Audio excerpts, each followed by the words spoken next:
ভোলার মেঘনা নদীতে প্রায় ৩০০ টন লবণ নিয়ে একটি মালবাহী ট্রলারডুবির ঘটনা ঘটেছে। গতকাল মধ্যরাতে ভোলা সদর উপজেলা তুলাতুলি সংলগ্ন মেঘনা নদীতে এই ঘটনা ঘটেছে। এতে প্রায় 50 লক্ষ টাকার ক্ষয়ক্ষতি হয়েছে বলে দাবি করছেন ট্রলার যেই মাঝি রয়েছেন, তিনি আমাদেরকে জানিয়েছেন যে প্রায় 50 লক্ষ টাকা তাদের ক্ষতি হয়েছে।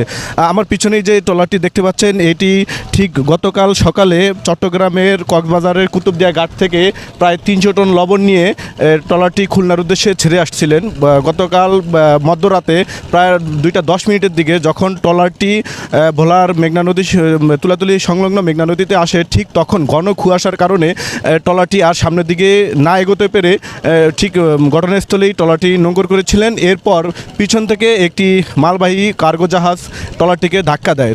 ট্রলারটি সঙ্গে সঙ্গে তলা পেটে নদীর পানিতে নিমজ্জিত হতে যাচ্ছিল। তখন ঠিক যে ট্রলারের মাঝি ছিলেন, তিনি খুব দক্ষতার সহিত ট্রলারটিকে তীরে নিয়ে আসলেন এবং ট্রলারে থাকা যেই 7 আরোহী ছিলেন তারা কোনো রকম ক্ষয়ক্ষতি ছাড়াই তীরে এসেছেন।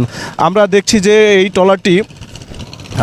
যে এই ট্রলারটি কিছুক্ষণ আগেই কিন্তু উদ্ধারের তৎপরতা চালাচ্ছে, উদ্ধার অভিযান চালাচ্ছে একদল উদ্ধারকারীরা। তারা কিন্তু ট্রলারটি উপরে টেনে তোলার চেষ্টা করছেন। এছাড়াও যদি আপনাদেরকে একটা বিষয় জানিয়ে রাখি, আমরা যেই ট্রলারে যে মাঝি ছিলেন তাদের সঙ্গে আমরা কথা বলেছিলাম। তিনি আমাদেরকে জানিয়েছে যে গতকালকে এই ঘটনার পর যেই কার্গো জাহাজটি এই মালবাহী ট্রলারটিকে ধাক্কা দিয়েছিলেন, সেই ট্রলারটিকে কিন্তু তারা চিহ্নিত করতে পারেননি। তারা বলছেন যে অতিরিক্ত ঘন কুয়াশার কারণে এই ঘটনাটি ঘটেছে, কিন্তু ঠিক কোন জাহাজটি, কোন নামের জাহাজটি তাদেরকে ধাক্কা দিয়েছে এই ঘটনা তারা এখনো পর্যন্ত সেটি নিশ্চিত হতে পারেননি। তো যেই ভোলার মেঘনা নদীতে যে ৩০০ টন লবণ নিয়ে যে ট্রলারডুবি ঘটনা ঘটেছে তা নিয়ে আমার কাছে ভোলার মেঘনা পাড় থেকে এই ছিল সর্বশেষ।